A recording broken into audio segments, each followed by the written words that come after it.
ಕಾಂಗ್ರೆಸ್ನಲ್ಲಿ ಆಂತರಿಕವಾಗಿ ಏನೆಲ್ಲ ಚರ್ಚೆಗಳಾಯ್ತು ತಮ್ಮ ಗಮನಕ್ಕೆ ಏನಾದ್ರು ಇದೆಯಾ ಇದು? ಸರ್, ನಮ್ಮ ಕಾಂಗ್ರೆಸ್ನಲ್ಲಿ ಏನೂ ಚರ್ಚೆ ಆಗಿಲ್ಲ. ಹಾ. ಏನೂ ಚರ್ಚೆ, ಕೆಲವ್ರ ಬಗ್ಗೆ ಪಕ್ಷದಲ್ಲಿ ಯಾವುದೇ ರೀತಿಯಾಗಿರ್ತಕ್ಕಂಥ ಚರ್ಚೆ ಮಾಡ್ತಕ್ಕಂಥ ನೆಸಿಟಿನೂ ಇಲ್ಲಿ ಇರಲ್ಲ. ಕೆಲವರು ಬಾಯ್ಚಟಕ್ಕೆ ಮಾತಾಡ್ತಲೇ ಇರ್ತಾರೆ. ಇದನ್ನೆಲ್ಲ ಏನು ಮಾಡೋಕ್ಕಾಗುತ್ತೆ? ಮಾತಾಡ್ಕೊಂಡು ಹೋಗ್ತಿರ್ತಾರೆ ಅಷ್ಟೇ. ರಾಜೇಂದ್ರ ಅವರ ಸಂದರ್ಶನ ನಾನು ಮಾಡಿದೆ. ಅವಾಗ ಹೇಳಿದ್ರು ವಿಡಿಯೋ ಕಾಲ್ ಮಾಡ್ತಾ ಇದ್ರು ಹನಿ ಟ್ರ್ಯಾಪ್ ಮಾಡೋಕ್ಕೆ. ಕೆಲವು ನಂಬರ್ಗಳನ್ನು ನಾನು ನೋಟ್ ಮಾಡ್ಕೊಂಡಿದ್ದೀನಿ. IGP ಅವ್ರಿಗೆ ಕಂಪ್ಲೇಂಟ್ ಕೊಡುವಾಗ ಆ ನಂಬರ್ಗಳನ್ನು ಕೊಡ್ತೀನಿ ಅಂತ. ಈಗ ನೋಡಿದರೆ ಕಂಪ್ಲೀಟ್ಲಿ ಸೀನೇ ಚೇಂಜ್. ನನ್ನ ಮೇಲೆ ಕೊಲೆಗೆ ಪ್ರಯತ್ನ ಆಗಿತ್ತು, 5 ಲಕ್ಷ ಅಡ್ವಾನ್ಸ್ ಕೊಟ್ಟಿದ್ದಾರೆ ಕೊಲೆಗೆ ಅಂತೆಲ್ಲ ಹೇಳ್ತಿದ್ದಾರೆ. ಅದ್ರ ಬಗ್ಗೆ ನೀವೇ ವಿಮರ್ಶೆ ಮಾಡಬೇಕು, ನಾನೇನು ಹೇಳೋಕ್ಕಾಗುತ್ತೆ? FIR ಅಲ್ಲೂ ಆಗಿದೆ. ನಾನು ನೋಡಿದಂಥ ಸಂದರ್ಭದಲ್ಲಿ, TV ಮತ್ತು ಮಾಧ್ಯಮದಲ್ಲಿ ನೋಡಿದಂಥ ಸಂದರ್ಭದಲ್ಲಿ ನನಗೂ ಆಗಿತ್ತು, ನಮ್ಮ ತಂದೆಯವ್ರಿಗೂ ಆಗಿತ್ತು ಅಂತಕ್ಕಂಥ ವಿಚಾರ ಪ್ರಸ್ತಾಪ ಮಾಡಿದರು. ಈಗ ನನ್ನ ಮೇಲೆ ಅನಿಟ್ರಾಪ್ ಆಗಿಲ್ಲ, ನಮ್ಮ ತಂದೆ ಹತ್ರ ಅನಿಟ್ರಾಪ್ ಆಗಿದೆ, ನನಗೆ ಥ್ರೆಟ್, ಕೊಲೆ ಬೆದರಿಕೆ ಇದೆ ಅಂತಕ್ಕಂಥದ್ದು ಪ್ರಸ್ತಾಪ ಮಾಡಿದ್ದಾರೆ. ಏನೋ ಗೊತ್ತಿಲ್ಲ, ಅವ್ರನ್ನೇ ಕೇಳಬೇಕು. ಸರ್, ಏನು ರಾಜಕಾರಣ ಅಂದರೆ ಏನು ಉದ್ದೇಶ ಈ ರಾಜಣ್ಣ ಮತ್ತು ರಾಜೇಂದ್ರ ಅವ್ರದ್ದು? ಗೊತ್ತಿಲ್ಲ ಸರ್, ನಮಗೇನು ಗೊತ್ತಾಗುತ್ತೆ ಸರ್. ತುಮಕೂರವರು, ನೀವು ಅವರು ತುಮಕೂರವರು? ಸರ್, ಅವರು ತುಮಕೂರರು, ನಾನು ತುಮಕೂರರು. ನಮಗೆ ಅವ್ರಿಗೆ ಯಾವುದೇ ರೀತಿಯಾಗಿರ್ತಕ್ಕಂಥ ಇತ್ತೀಚಿನ ದಿನಗಳಲ್ಲಿ ಕಾಂಟ್ಯಾಕ್ಟ್ ಇಲ್ಲ. ನಾನು ಅವ್ರ ಹತ್ರಕ್ಕೆ ಹೋಗಿಲ್ಲ. ಇದಾದ್ಮೇಲೆ ಅವ್ರು ಮಾತಾಡ್ಸೋದು ಆಗಿಲ್ಲ? ಇಲ್ಲ, ನಾನು ಅವ್ರು ಮಾತಾಡ್ಸಿಲ್ಲ ಸರ್. ಸರ್, ಏನಾಗಬೇಕು ಆ್ಯಕ್ಚುಲಿ ಇಂಥ ಕೇಸ್ಗಳಾದಾಗ? ನೀವು ಈಗ ರೂಲಿಂಗ್ ಪಾರ್ಟಿಯಲ್ಲಿರೋರು, ಇಂಥ ಪ್ರಕರಣಗಳಿಂದ ಸಹಜವಾಗಿ ಪಾರ್ಟಿಗೂ ಸೆಟ್ ಬ್ಯಾಕು, ಗೌರ್ಮೆಂಟ್ಗೂ ಒಂದು ರೀತಿ ಬ್ಯಾಡ್ ಕಮೆಂಟ್ ಬರೋ ರೀತಿಯಲ್ಲಿ ಆಗುತ್ತೆ. ಸೊ ಇದಕ್ಕೆ ಒಬ್ಬ ಹಿರಿಯರಾಗಿ, ನೀವು ಅನುಭವಿ ರಾಜಕಾರಣಿಯಾಗಿ ಏನಾಗಬೇಕು ಅಂತ ಬಯಸ್ತೀರಿ? ಸರ್, ಇದಕ್ಕೆ ನಾನು ಪ್ರಥಮವಾಗಿ ಹೇಳ್ತಕ್ಕಂಥದ್ದು, ಇದಕ್ಕೆ ಸರ್ಕಾರಕ್ಕೆ ಯಾವುದೇ ರೀತಿ ಮುಜುಗರ ಇಲ್ಲ, ಪಕ್ಷಕ್ಕೂ ಯಾವುದೇ ರೀತಿಯಾಗಿರ್ತಕ್ಕಂಥ ಮುಜುಗರ ಆಗುತ್ತೆ ಅಂತ ನಾನು ಭಾವಿಸಲ್ಲ.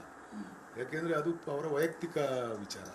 ಆ ವೈಯಕ್ತಿಕವಾಗಿ ಐತಿದ್ರೆ ಅವರು ಪರಿಶುದ್ಧರಾಗಿ ಈಚೆಗೆ ಬರಬೇಕು ಅಂತಂದರೆ ಅವರು ಪೊಲೀಸ್ ಕಂಪ್ಲೇಂಟ್ ಕೊಡಬೇಕು, FIR ಆಗಬೇಕು, ಇದ್ರ ಬಗ್ಗೆ ತನಿಖೆ ಆಗಬೇಕು, ಸತ್ಯಾಸತ್ಯತೆಗಳು, ಈ CD ಸತ್ಯಾಸತ್ಯತೆಗಳ ಬಗ್ಗೆ ಜನರಿಗೆ ಗೊತ್ತಾಗಬೇಕು. ನಾವೆಲ್ಲ ಜನರಿಗೆ ಆನ್ಸರಬಲ್ ಆಗಿರ್ತಕ್ಕಂಥವ್ರು, ಜನರಿಂದ ಆಯ್ಕೆ ಆಗಿ ಬಂದಿರ್ತಕ್ಕಂಥವ್ರು, ಅವರಿಗೆ ಸತ್ಯ ಗೊತ್ತಾಗಬೇಕಾಗುತ್ತೆ.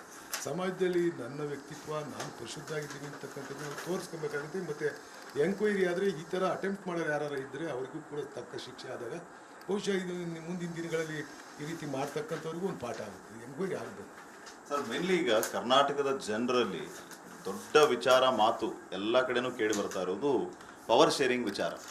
2.5 ವರ್ಷ ಸಿದ್ದರಾಮಯ್ಯ, 2.5 ವರ್ಷ DK ಶಿವಕುಮಾರ್, ಈಗ 2.5 ವರ್ಷ ಮುಗಿತಾ ಬಂತು. ಅದಕ್ಕೆ ಈ ರೀತಿಯ ಪ್ರಹಸನಗಳು ನಡೀತಾ ಇದೆ ಅಂತ ಏನು ಹೇಳ್ತೀರಿ ತಾವು ಇದಕ್ಕೆ? ಸರ್, ಅದ್ರ ಬಗ್ಗೆ ನನಗೆ ಏನು ಗೊತ್ತಿಲ್ಲ ಸರ್. ಹೈಕಮಾಂಡ್ ಲೆವೆಲ್ಲಾಗೆ ಸಿದ್ದರಾಮಯ್ಯವರು ಮತ್ತು ರಾಷ್ಟ್ರ ಮಟ್ಟದ ನಾಯಕರುಗಳು, DK ಶಿವಕುಮಾರ್ ಅವರು ಏನೇನು ಪ್ರಸ್ತಾಪ ಮಾಡ್ಕೊಂಡಿದ್ದಾರೆ ಗೊತ್ತಿಲ್ಲ. ನಮಗೆ ಗೊತ್ತಿಲ್ಲದ ನಾವು ಸುಮ್ಮನೆ ಇಲ್ಲಿ ಕೂತ್ಕೊಂಡು ಆದಿ ಬೀದಿಲಿ ಚರ್ಚೆ ಮಾಡ್ತಕ್ಕಂಥದ್ದು ಸರಿಯಲ್ಲ. ಹೈಕಮಾಂಡ್ ಇದೆ, ಮುಖ್ಯಮಂತ್ರಿಗಳಿದ್ದಾರೆ, ಉಪಮುಖ್ಯಮಂತ್ರಿಗಳಿದ್ದಾರೆ.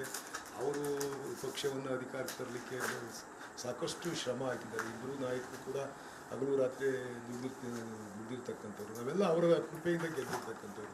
ನಾವು ಯಾರೂ ಈಗ ನಾವು ಮಾತನಾಡೋರು ಯಾರು ನನ್ನ ಕೈಲಿ ಒಬ್ಬನ ಗೆಲ್ಸ್ಕೊಂಬರೋಕ್ಕಾಗಲ್ಲ.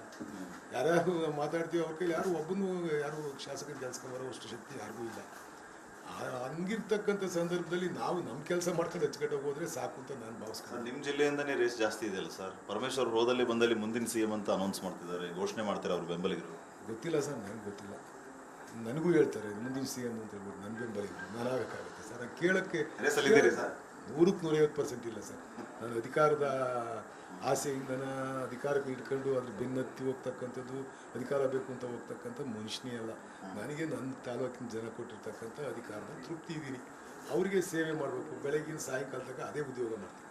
ನನಗೆ ಬೇರೆ ಥರ ಪೊಲಿಟಿಕ್ಸ್ ಮಾಡಬೇಕು ಅಂತಕ್ಕಂಥ ಆಸೆ ಇಲ್ಲ. ನನಗೆ ನನ್ನ ಕ್ಷೇತ್ರದ ಜನ ಅವಕಾಶ ಕೊಟ್ಟವ್ರೆ. 5 ಬಾರಿ 6 ಬಾರಿ ಒಮ್ಮೆ ಜಿಲ್ಲಾ ಪರಿಷತ್ ಮೆಂಬರ್ ಮಾಡಿವ್ರೆ. ಸುಮಾರು ಸತತ 6 ಚುನಾವಣೆಗಳಲ್ಲಿ ನನ್ನ ಗೆಲ್ಸವ್ರೆ. ಒಂದು ಕ್ಷೇತ್ರದಾಗ 6 ಚುನಾವಣೆ ಗೆಲ್ಲಬೇಕು ಅಂದರೆ ಅಷ್ಟು ಸುಲಭನ ಸರ್? ನಾನೇನು ದೊಡ್ಡ ಶ್ರೀಮಂತರ ಮಗ ಅಲ್ಲ, ಒಬ್ಬ ರೈತನ ಮಗ. ಆರ್ಡಿನರಿ ರೈತ. ನಮ್ಮಪ್ಪ ಆರ್ಡಿನರಿ ರೈತ. ನಿಮ್ಮ ತಂದೆಯವರು ಬ್ಲಾಕ್ ಕಾಂಗ್ರೆಸ್ ಅಧ್ಯಕ್ಷರಾಗಿದ್ದರು. ಆದರೆ ನಮ್ಮಪ್ಪ ವ್ಯವಸಾಯ ಮಾಡ್ತಿದ್ದಂಥದ್ದು. ನಾವು ದೊಡ್ಡವರಾದ್ಮೇಲೆ ಮಾತ್ರ ನಾವು ಬಿಸ್ನೆಸ್ ಬಂದಿದ್ದಂಥದ್ದು. ಹಿಂದೆ ನಮ್ಮಪ್ಪ ಒಳ್ಳೆ ವ್ಯವಸಾಯಗಾರ ಅಷ್ಟೇ. ಅಂಥವ್ರ ಮಗ ಇಲ್ಲಿ ತನಕ ಬೆಳೆಸ್ತಾರೆ ಕ್ಷೇತ್ರದ ಜನ. ಅಂದರೆ ನಾವು ಕ್ಷೇತ್ರದ ಜನರಲ್ಲಿ ಯಾವತ್ತೂ ಕೂಡ ಪ್ರೀತಿ ಇಟ್ಕೊಂಡು ಕೆಲಸ ಮಾಡ್ತಾಯಿದ್ವಿ. ಅಷ್ಟು ಬಿಟ್ಟರೆ ನಾವು ಬೇರೆ ಥರದ ವಿಚಾರಕ್ಕೆ ಇಂಟರ್ವ್ಯೂ ಆಗಲ್ಲ ಸರ್. DCMಗೆ CM ಆಗೋ ಅವಕಾಶ ಸಿಕ್ಕರೆ ಅದನ್ನು ಬೆಂಬಲಿಸ್ತೀರಾ ಸರ್? ಅವ್ರು ಮುಖ್ಯಮಂತ್ರಿಗಳು ಮತ್ತು ಹೈಕಮಾಂಡು, DCM ಅವರು ಏನೇನು ಚರ್ಚೆ ಮಾಡಿದಾರೋ ಗೊತ್ತಿಲ್ಲ.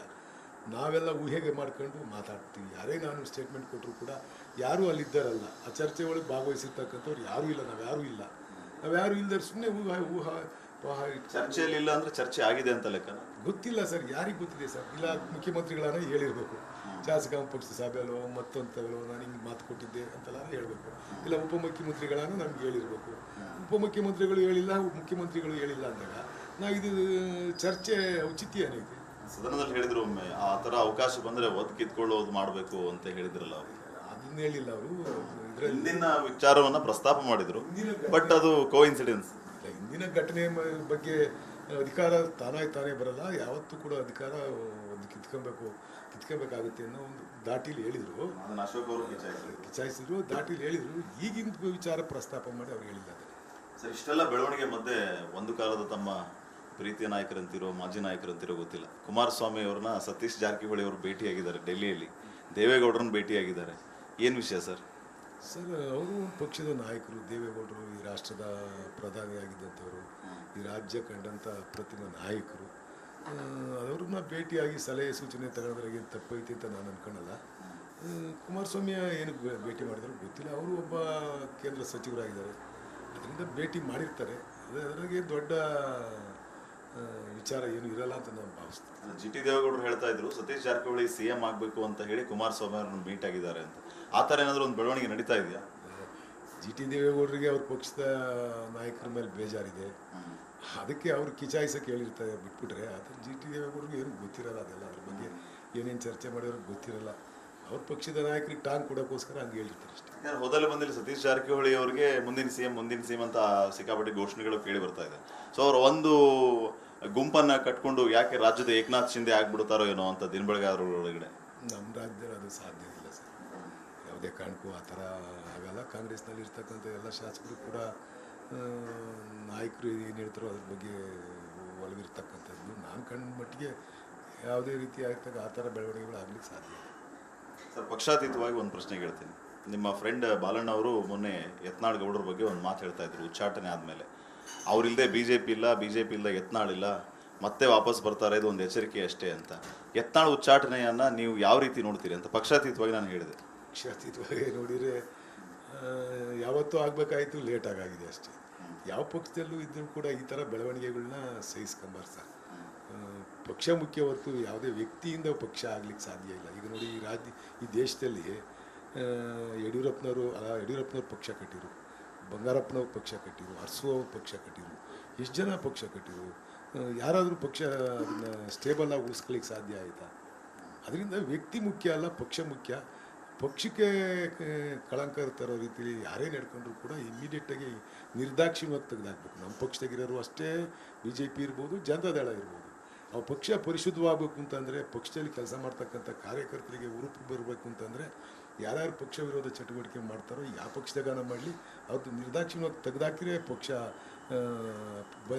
ಭಯ ಇರುತ್ತೆ, ಮತ್ತು ಪಕ್ಷದ ಬಗ್ಗೆ ಗೌರವ ಇದೆ. ಇಲ್ಲ ಅಂತಂದರೆ ಸ್ವೇಚ್ಛಾಚಾರವಾಗಿ ಈಗ ಯತ್ನಾಳ್ ಒಬ್ಬರು ಮಾತಾಡ್ತಿದ್ರು, ಈಗ ಎಷ್ಟು ಜನ ಸೇರ್ಕೊಂಡ್ರು. ಅದ್ರ ಜೊತೆಗೆ ಇವರು ರಮೇಶ್ ಜಾರಕಿಹೊಳಿ ಸೇರ್ಕೊಂಡ್ರು, ಆಮೇಲೆ ಕುಮಾರ್ ಬಂಗಾರಪ್ಪ ಸೇರ್ಕೊಂಡ್ರು, ಆಮೇಲೆ ಎಷ್ಟು ಜನ ಸೇರ್ಕೊಂಡ್ರು, ಸಿದ್ಧಾರ್ಥ ಸೇರ್ಕೊಂಡ್ರು. ಈ ಥರ ಒಬ್ರಿಗೊಬ್ರು ಒಬ್ಬ ಮಾತಾಡ್ದಾಗ ಸುಮ್ಮನಿದ್ದಾಗ ಆಟೋಮೆಟಿಕಲಿ ಈ ಥರ ರೈಸ್ ಆಗಿ ಪಕ್ಷಕ್ಕೆ ಡ್ಯಾಮೇಜ್ ಆಗುತ್ತೆ. ಬಿಟ್ಟರೆ ಅವರಿಂದ ಪಕ್ಷಕ್ಕೆ ಏನಾಗುತ್ತೆ ಅಂತ ನಾನು ಭಾವಿಸಲ್ಲ. ಈಗ ಯಡಿಯೂರಪ್ಪ ಪಕ್ಷ ಕಟ್ಟಿದಲ್ಲೂ 40 ಸೀಟು BJP ಗೆಲ್ತು ಹೊಡೆದು ಯಡಿಯೂರಪ್ಪ ಏನು ಗೆಲ್ಲಿಲ್ಲ. ಯಡಿಯೂರಪ್ಪ 6 ಸೀಟು ಏನೋ ಗೆದ್ದಿದ್ದು, ಇನ್ನು ಮಿಕ್ಕಿದೆಲ್ಲ BJP 40 ಜನ ಗೆದ್ದಿದ್ರಲ್ಲ. ಪಕ್ಷ ಅಲ್ಲಿಗೆ ಸದೃಢವಾಗೈತೆ ಅಂತಲ್ವ. ಅದರಿಂದ ನಾನು ಪಕ್ಷಾತೀತವಾಗಿ ಹೇಳ್ತೀನಿ. BJP ಪಕ್ಷದ ಆಂತರಿಕ ವಿಚಾರ ನಾನು ಪ್ರಸ್ತಾಪ ಮಾಡಬಾರ್ದು. ನೀವು ಪಕ್ಷಾತೀತವಾಗಿ ಪ್ರಸ್ತಾಪ ಮಾಡಿದ್ರಿಂದ ನಾನು ಹೇಳ್ತಾ ಇದ್ದೀನಿ. ಯಾವುದೇ ಪಕ್ಷ ಇರ್ಬೋದು, ನಮ್ಮ ಪಕ್ಷ ಇರ್ಬೋದು, ಅವ್ರ ಪಕ್ಷ ಇರ್ಬೋದು, BJP ಇರ್ಬೋದು, JDS ಇರ್ಬೋದು, ಈ ಥರ ಪಕ್ಷ ವಿರೋಧ ಚಟುವಟಿಕೆ ಮಾಡ್ತಕ್ಕಂಥವ್ರು ಪಕ್ಷಕ್ಕಿಂತ ನಾನೇ ದೊಡ್ಡವನು, ನಾನು ಯಾವನೇ ಎಷ್ಟೇ ದೊಡ್ಡವನಾಗಿದ್ರು ಕಿತ್ತು ಬಿಸಾಕಿದ್ರೆ ಪಕ್ಷ ಸರಿಯಾಗುತ್ತೆ ಸರ್. ಹೊರಗಡೆ ಬಿಸಿಲು ಏರಿಕೆ, ಕಾಂಗ್ರೆಸ್ ಸರ್ಕಾರದಿಂದ ಬೆಲೆ ಏರಿಕೆ, ಜನ ಹೆಂಗೆ ತಡ್ಕೋಬೇಕು ಸರ್? ಬೆಲೆ ಏರಿಕೆ ಈಗ ಏನು ಮುಖ್ಯಮಂತ್ರಿಗಳು ಕಂಡೀಷನ್ನಾಗೆ ವಿಚಾರ ಪ್ರಸ್ತಾಪ ಮಾಡಿರ್ತಕ್ಕಂಥದ್ದು. ಏನು ನಾವು ಬೆಲೆ ಏರಿಕೆ 4 ರೂಪಾಯಿ ಮಾಡ್ತಾ ಇದ್ದೀವೋ, 5 ರೂಪಾಯಿ ಅದನ್ನು ಥ್ರೂ ರೈತರಿಗೆ ಕೊಡಬೇಕು ಅದನ್ನು ಅಂತಕ್ಕಂಥದ್ದನ್ನ ಹೇಳಿದ್ದಾರೆ. ರೈತರಿಗೆ ಇವತ್ತು ಭಾರಿ ಕಷ್ಟ ಇದೆ. ನೀವು ರೈತರು ಹಸು ಸಾಕ್ಕೊಂಡು ಅವಕ್ಕೆ ಮೇವು, ಆಮೇಲೆ ಫೀಡ್ಸು ಎಲ್ಲ ಕೊಟ್ಟು ಒಂದು ಹಸು ಸಾಕಬೇಕು ಅಂದರೆ ಭಾರಿ ಕಷ್ಟ ಇದೆ. ಅವರು ಶ್ರಮ ಆಗ್ತಾರೆ, ಅವರು ಬದುಕಬೇಕಲ್ಲ ರೈತರು. ರೈತರಿಗೆ ಅನುಕೂಲ ಆಗಬೇಕು ಅಂತ ಅನ್ನೋ ದೃಷ್ಟಿ ಇಟ್ಕೊಂಡು ಸರ್ ಈ ಪ್ರೋತ್ಸಾಹಧನ ರೈತರಿಗೆ ಹೋಗುತ್ತೆ. ರೈತರಿಗೆ ಮುಖ್ಯಮಂತ್ರಿಗಳು ಮೀಟಿಂಗಲ್ಲಿ ವಿಚಾರ ಪ್ರಸ್ತಾಪ ಮಾಡೋರೆಲ್ಲ ಬಟ್ ಕಳೆದ 2-3 ತಿಂಗಳಿಂದ ಇನ್ನೂ ರೈತರಿಗೆ ದುಡ್ಡೇ ಹೋಗಿಲ್ಲ. ಅಲ್ಲ, ಅದು ನಮ್ಮ ಸರ್ಕಾರದಿಂದ ಕೊಡ್ತಕ್ಕಂಥ ಸಹಾಯಧನ ರೈತರಿಗೆ ಇನ್ನೂ ಹೋಗಿಲ್ಲ. 3 ತಿಂಗಳಿಂದ ಹೋಗಿಲ್ಲ ಅಂತಾರೆ. 3 ತಿಂಗಳಿಗೆ ಹಾಕ್ತಾರೆ, ಯಾವತ್ತಿದ್ರೂ ರೈತರ ಅಕೌಂಟ್ಗೆ ಹಾಕ್ತಾರೆ. ಅದನ್ನೇ ತಪ್ಪಿಸಿ ಜನ ಪ್ರಶ್ನೆ ಮಾಡ್ತಾರೆ, ಸರ್ ಜಾಸ್ತಿ ಆದ ದುಡ್ಡು ಎಲ್ಲಿ ಹೋಗ್ತಾ ಇದೆ? ಈಗ ಮೊನ್ನೆ ಮಂಡ್ಯ, ಈ ಕಲಬುರಗಿ ಈ ಕಡೆ ಎಲ್ಲ ಭಾಗದವರು ಆಯಾ ಹಾಲು ಉತ್ಪಾದಕರ ಸಂಘದವರು ಪ್ರೊಟೆಸ್ಟ್ ಮಾಡಿದ್ರು. ನಮ್ಗೆ 150 ಕೋಟಿ ಬರಬೇಕು, 200 ಕೋಟಿ ಬರಬೇಕು, ದುಡ್ಡೇ ಬರ್ತಾ ಇಲ್ಲ, ನೀವು ನೋಡಿದ್ರೆ ಹಾಲಿನ ದರ ಜಾಸ್ತಿ ಮಾಡ್ತಾ ಇದ್ದೀರಿ ಅಂತ. ಯಾರಿಗೆ ರೈತರು ರೈತರಿಗೆ ಹಾಕ್ತೀವಲ್ಲ. ಸರ್ಕಾರ ಈಗೇನೋ 2 ತಿಂಗಳು 3 ತಿಂಗಳು ಹಾಕಿಲ್ವೇನೋ, ಅದು ನನಗೇನು ಅದ್ರ ಮಾಹಿತಿ ಇಲ್ಲ. ಹಾಕಿಲ್ಲ ಅಂದರೆ ಯಾವತ್ತೂ ಹಾಕ್ದಲೇ ಇರಲ್ಲ. ಸರ್ಕಾರ ಏನು ಹೇಳಿರುತ್ತೋ ಅದನ್ನು ಮಾಡ್ತಕ್ಕಂಥದ್ದನ್ನ ಸರ್ಕಾರ ಮಾಡುತ್ತೆ. ಆದರೆ ಈಗ ನಾವು ಜಾಸ್ತಿ ಮಾಡಿರ್ತಕ್ಕಂಥದ್ದು 5 ರೂಪಾಯಿ. ಮುಖ್ಯಮಂತ್ರಿಗಳು ಎಲ್ಲ ಒಕ್ಕೂಟಗಳ ಅಧ್ಯಕ್ಷರು ಮತ್ತು ಕಾರ್ಯದರ್ಶಿಗಳು ಸಹ ಸಭೆ ಕರೆದಂಥ ಸಂದರ್ಭದಲ್ಲಿ ಮುಖ್ಯಮಂತ್ರಿಗಳು ಏನು ಸ್ಪಷ್ಟವಾಗಿ ಹೇಳಿದ್ದಾರೆ, ನಾವು ಈಗೇನು ಜಾಸ್ತಿ ಮಾಡ್ತೀವೋ ಹಣನ 5 ರೂಪಾಯಿ, ಅಲ್ಲಿ ಆ ದರವನ್ನು ನೀವು ರೈತರಿಗೆ ಕೊಡಬೇಕು ಅಂತಕ್ಕಂಥದ್ದು. ರೈತರಿಗೆ ಜಾಸ್ತಿ ಮಾಡಬೇಕು. ಈಗ ನಾವೇನು ರೈತರಿಂದ ಪರ್ಚೇಸ್ ಮಾಡ್ತೀವಲ್ಲ ಲೀಟರ್, ಈಗ 30-32 ಕೊಡ್ತಾ ಇದ್ದಾರೆ. ಇದು ಜೊತೆಲಿ ಇದು 5 ರೂಪಾಯಿ ಸೇರಿ ರೈತರಿಗೆ ಕೊಡಬೇಕು ಅಂತ ವಿಚಾರ ಮುಖ್ಯಮಂತ್ರಿಗಳು ಪ್ರಸ್ತಾಪ ಮಾಡಿರ್ತಕ್ಕಂಥದ್ದು. ಸರ್, ಬೆಲೆ ಏರಿಕೆ ಅನಿವಾರ್ಯನಾ ಸರ್ಕಾರಕ್ಕೆ? ಅಷ್ಟೊಂದು ಸಮಸ್ಯೆ ಆಗ್ತಾ ಇದೆಯಾ? ನಾವು ಸರ್ಕಾರಕ್ಕೆ ಇದರಿಂದ ಏನು ಬೆನಿಫಿಟ್ ಬರಲ್ಲ. ಇದ್ರಾಗೆ ಸರ್ಕಾರಕ್ಕೆ ಆಗಲಿ ಇಲ್ಲ ಒಕ್ಕೂಟಗಳಿಗಾಗಲಿ ಇದರಿಂದ ಏನು ಬೆನಿಫಿಟ್ ಇಲ್ಲ. ನೋಡಿ, KSRTC, BMTC, KPTC ಯಲ್ಲೂ 36 ಪೈಸೆ ಪರ್ ಯೂನಿಟ್ ಜಾಸ್ತಿ ಮಾಡಿದ್ರು. ನೀರಿನ ಜಾಸ್ತಿ ಮಾಡ್ತೀವಿ ಅಂತ ಹೇಳ್ತಿದ್ದಾರೆ. ಈಗ ನೋಡಿದರೆ ಹಾಲಿಂದು ಪರ್ ಲೀಟರ್ 4 ರೂಪಾಯಿ. ಸರ್, KSRTC ನೀವು ಹೇಳಿರಿ, KSRTC ಕಳೆದ 6 ವರ್ಷಗಳಿಂದ ನಾವು ಯಾವುದೂ ಬೆಲೆ ಏರಿಕೆ ಮಾಡಿಲ್ಲ. ಅಲ್ಲಿ 6 ವರ್ಷಗಳಿಂದ ವರ್ಷಕ್ಕೆ